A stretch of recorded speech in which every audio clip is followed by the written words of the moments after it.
A very hearty good morning to everyone. I once again welcome you all to this session of achieving $2 trillion exports by 2030, which we are all aware is a very important issue being talked about.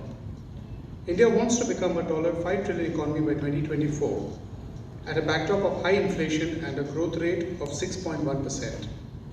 The Reserve Bank of India has been talking and taking measures to control headline inflation and bring it down to 4.1%. While our exports need to grow, which is again aligned to inflation.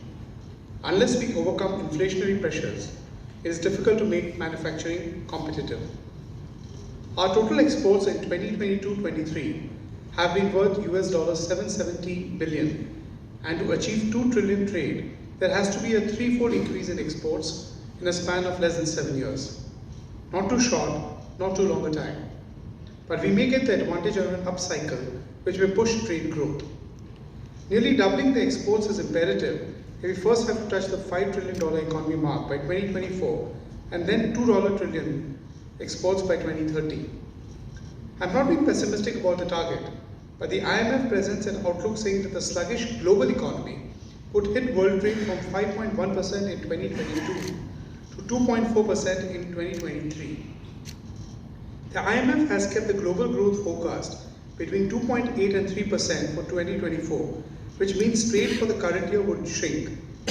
But the better part of the story is, we have kept our export targets beyond 2024, and we have kept 7 years in hand, which I believe will turn the down cycle to an up cycle.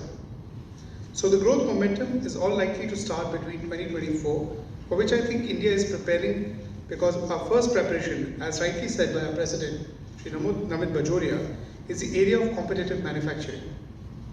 Competition with China, since China has already started up scaling its production and we are yet to touch the starting line. But the theory China plus one has to be adopted, as our President has pointed out, but the adoption should be with a pinch of competition. Even if we require imports for exports, our exports should be value added and not just exports of assembled products.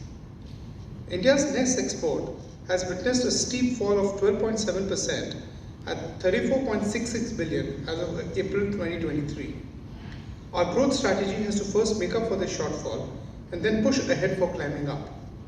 This climbing up, to my belief, won't be too hard a task if we are able to tame inflation and manage our liquidity properly.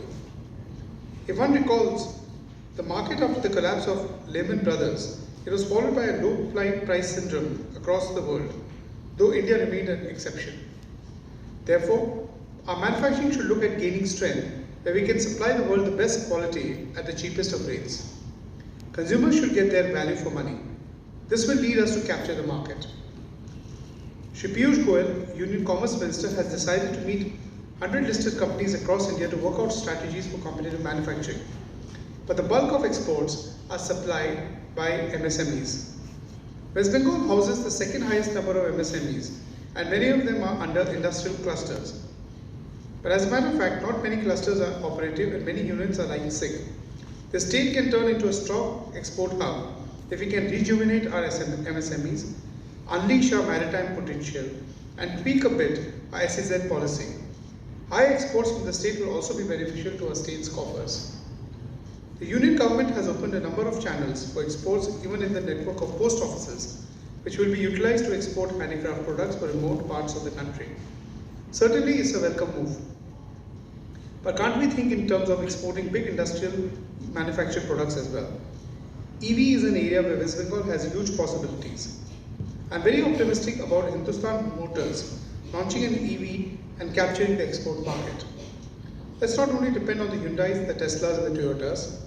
There are homegrown brands like the Tatas and ITCs, which should be able to grow all across the world, and our products have the largest share in the $2 trillion exports. Export is a certainly achievable target, and I wish everyone all the very best. Now let's lend our ears to the experts we have over here, who will tell us about what India is poised to do. Thank you very much. सुनकर देखो, सुनकर देखो, सुनकर देखो जी, ममता राहुल मोदी बोले, लिखे जितेंद्र जी।